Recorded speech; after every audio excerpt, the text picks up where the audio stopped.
Bonjour à tous, bienvenue sur SVM6. Donc ce tuto pour répondre à la question qui m'est posée par Birdie au sujet de la disparition des objets lors d'opérations booléennes. Donc je vais vous expliquer pourquoi ça vous arrive ce genre de problème quand vous faites des opérations booléennes et vous voyez des objets qui disparaissent les uns les autres. Donc je vous remercie à tous de suivre SVM6. Déjà pour commencer, Birdie, bonjour, je vais t'expliquer ça. Alors donc, ce qu'il faut savoir, bon, on est déjà sur la version 2.92 de Blender. Voilà, je vais ouvrir ici, je vais fermer voilà, le haut ici, je clique sur le N, je remets mon curseur au centre, ça sera mieux. Voilà.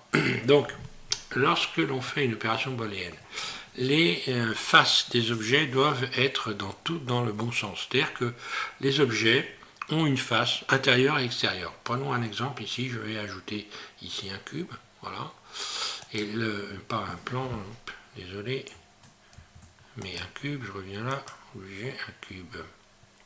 Ajouter mèche cube, voilà. Lorsque je clique ici dans cette fenêtre, j'ouvre cette fenêtre, je vois orientation des faces. Donc ça, c'est ce qu'on appelle les normales. Les normales, c'est l'orientation des faces, le sens dans lequel les faces sont positionnées dans la scène. Je clique dessus et je vois que donc, tout est en bleu. Donc ça correspond la couleur bleue à l'extérieur. Maintenant, si je regarde à l'intérieur du cube, je vois que c'est rouge. L'intérieur du cube est rouge. Donc là, on a des faces intérieures. Donc lorsqu'on va faire une opération booléenne, pour que ça se passe bien, il faut surtout que les faces soient toutes bien correctement positionnées. Par exemple, ici, si je passe en mode Edit et que je sélectionne une face ici, cette face-là, et que je la retourne en faisant donc, en allant moi dans mon menu ici, je vais donc ici recalculer. Si je fais recalculer ici, et que je vais là dans cette fenêtre qui vient de s'installer, que je fais ça, on voit que j'ai une face intérieure qui est passée, elle, à l'extérieur. Donc ce qui se passe, automatiquement, si je fais une opération booléenne là-dessus, si j'essaie de faire un booléen là-dessus, eh bien, on va voir que ça fait disparaître tout simplement l'objet qui va être donc utilisé comme en porte-pièce pour faire une opération booléenne. Alors une chose qu'il faut savoir aussi quand on fait pour pouvoir utiliser les raccourcis clavier dans les opérations booléennes, il faut avoir donc coché dans les addons. Donc je reviens ici dans le mode donc objet, je clique sur éditer pour vous faire voir, parce que ça c'est important, puisque moi j'utilise automatiquement les raccourcis clavier. Donc pour avoir les raccourcis clavier dans les opérations booléennes, il faut aller cocher ici. Donc ici dans cette fenêtre, on va donc dans les addons, donc préférence utilisateur, addons, et ici vous allez taper bool, voilà pour bool avec deux O, voilà, pour avoir accès ici à l'addon qui se trouve ici, voilà, qui s'appelle objet bool tool. Si on n'a pas coché cette case en cliquant sur le petit carré qui est là, on ne peut pas utiliser les raccourcis clavier, ça ne marche pas. Donc il faut faire ça dans un premier temps. Une fois qu'on a fait ça, il n'y a pas de problème, on peut utiliser les raccourcis clavier, ce qui est beaucoup plus rapide que d'aller là. Voilà, on peut le faire aussi ici. Donc après c'est une question de confort. Moi j'aime bien faire les choses, que ce soit assez rapide. Donc, mais par contre on peut avoir ces opérations, on peut faire une opération booléenne en partant ici donc d'un modificateur. Et là, on va avoir booléen ici, voilà.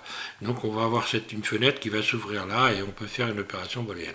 Donc, pour les opérations booléennes, j'utilise un raccourci clavier. Une fois qu'on a fait ça, on va voir ce qui va se passer. Donc, Birdie, si je rajoute une sphère, voilà, elle vient se situer en plein milieu ici. Je vais la déplacer. Ici, je suis en vue de dessus. Je me mets en vue 1. Je vais la réduire un petit peu, cette sphère, voilà, de manière à faire une opération booléenne. Je sélectionne, donc ma sphère est sélectionnée, j'appuie sur Shift en continu et je clique sur le cube. Automatiquement, ici, j'ai donc ma sphère qui est entourée de rouge, donc on va mieux le voir là, voilà, qui est entourée de rouge, et mon cube, lui, qui est entouré de jaune. Donc pour pouvoir retirer la sphère du cube, je vais faire un Shift CTRL-, Shift CTRL-, et voilà ce qui se passe, ça disparaît. Je reviens en arrière, je vais faire un CTRL Z et je vais donc remettre les faces du bon côté. On va faire la même opération. Donc je vais dans orientation des faces, je sélectionne mon cube en mode objet, puis je l'emmène en mode edit et j'attrape cette face là, un clic droit, et je vais donc recalculer, voilà, Et donc là, voilà, ça s'est remis automatiquement après avoir fait recalculer. Donc là, toutes les faces sont dans le bon sens. Et si je sélectionne ma sphère, puis Shift mon cube ensuite, et que je fais un Shift CTRL moins, eh bien l'opération booléenne se passe à merveille. Il n'y a aucun souci. Donc ça, il faut tenir compte de ça. De la même façon que il faut régulièrement, lorsqu'on modifie un objet, aller faire un CTRL A pour venir valider la modification dans le mode objet de la taille et de la rotation, ce qui évite par exemple quand on va faire ici, si je sélectionne cette arête pour faire un CTRL B, c'est-à-dire un biseau, pour biseauter cette partie-là, si je fais un CTRL B, ça se passe bien. Je bouge ma souris, je fais tourner la roulette de ma souris, et puis là j'ai donc une belle... Si je ne fais pas ça, eh bien j'ai des surprises, je peux avoir des surprises quand je fais des biseaux par exemple, hein. Donc ça c'est une chose aussi qu'il faut penser à faire régulièrement. Contrôler l'orientation de ses faces quand on modélise quelque chose, ça c'est évidemment hyper important. Il faut finir son modèle avec tout bleu, hein, ou éventuellement tout rouge, mais bon, en règle générale c'est tout bleu. Hein. Voilà, parce que quand on va chercher un cube, ici si je supprime mon cube, voilà, mon cube je le supprime, hop, voilà. Je reviens ici, je vais sélectionner, voilà, X supprimé.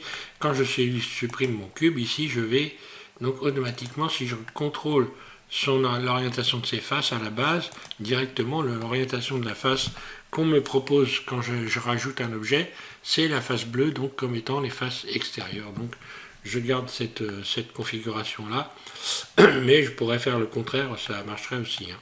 Voilà, donc pour les explications en ce qui concerne les opérations booléennes.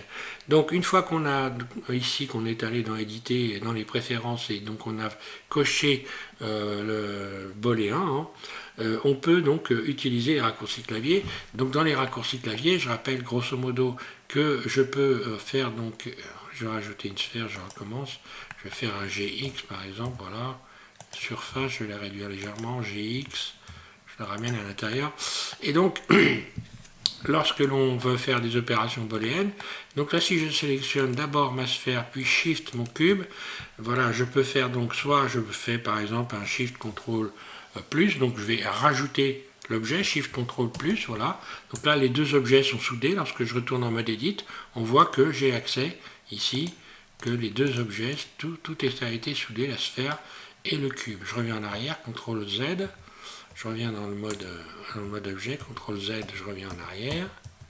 Là, on va revenir en arrière, voilà. Voilà, j'ai X, je repasse mon cube ici. Je peux également, il faut savoir, donc soit je fais un Shift CTRL plus, soit je fais un Shift CTRL moins. Donc Shift CTRL moins, ben, évidemment, je sélectionne donc ma sphère, puis ensuite mon cube. Donc l'objet qui va être tiré, c'est le premier qui a été sélectionné. Celui qui va être modifié, c'est le deuxième qui est sélectionné. Là, je sélectionne ici ma sphère, puis Shift mon cube, je fais Shift CTRL moins, là j'ai créé un trou. Je reviens en arrière, CTRL Z, voilà. Je fais le contraire, par exemple, je sélectionne mon cube, puis Shift ma sphère, et je fais Shift CTRL moins, et bien c'est le dernier objet sélectionné qui a été découpé. Je reviens en arrière, CTRL Z, je sélectionne ici donc mon cube, et je peux également utiliser les boîtes. Là, par exemple, si je fais un CTRL plus directement, je sélectionne donc ma sphère, puis ensuite mon cube, je fais CTRL plus, j'ai donc cette boîte qui me permet ici de positionner où j'ai envie. Lorsque j'attrape la boîte englobante, je peux déplacer ma sphère où j'ai envie, et puis ensuite, désolé, non, j'ai pas encore le Covid, donc alors ensuite je disais, voilà, je peux déplacer ma boîte ici, placer mon objet où j'ai envie, et ensuite je peux valider cet emplacement en faisant tout simplement CTRL, et puis je vais utiliser entrée qui est donc sur mon pavé numérique, hein. Donc CTRL entrée, voilà, la box là est venue se colorer en rouge, et si je l'attrape, je la déplace, et bien voilà, tout est réglé. Je peux la supprimer en faisant Shift X, supprimer, voilà. Et là, tous mes objets sont parfaitement... Voilà, donc on peut le faire avec le moins, on peut le faire avec le plus, etc. Donc tout après marche exactement comme quand on utilise l'effet booléen, ici à partir de cette fenêtre ici, en allant donc dans les modificateurs, sélectionner booléen ici, voilà. Voilà Birdie donc pour les explications. Donc ben voilà, donc Birdie qui modélise en ce moment donc le taco, puisque si vous suivez la chaîne dernièrement, je vous ai proposé de modéliser un taco avec des plans, enfin avec des plans, des emporte-pièces, de manière à pouvoir créer cette voiture. Et quand vous allez arriver au volant, pour certains, eh bien vous risquez de voir des parties du volant qui disparaissent, simplement parce que l'orientation des faces, elle est pas bonne. Donc voilà, c'est une chose à savoir qui est importante quand on modélise cette orientation des faces qui est forcément, on voit bien que ça peut créer des gros problèmes. Donc ça, c'est des choses qu'il faut vérifier en continu, j'ai envie de dire. Voilà. Merci à tous de suivre SVM6. Birdie, j'espère que voilà, je réponds à ton problème. Normalement, oui. Et puis, je vous souhaite d'ailleurs à tous de bien vous amuser avec le taco pour ceux qui le modélisent. Et puis, je vous invite à continuer à regarder la chaîne. Je ne sais pas sur quoi je vais repasser. Je vais repasser sur donc probablement une autre série. Je ne sais pas sur quoi exactement, mais bon, ça, je vais y travailler. Voilà, merci à tous.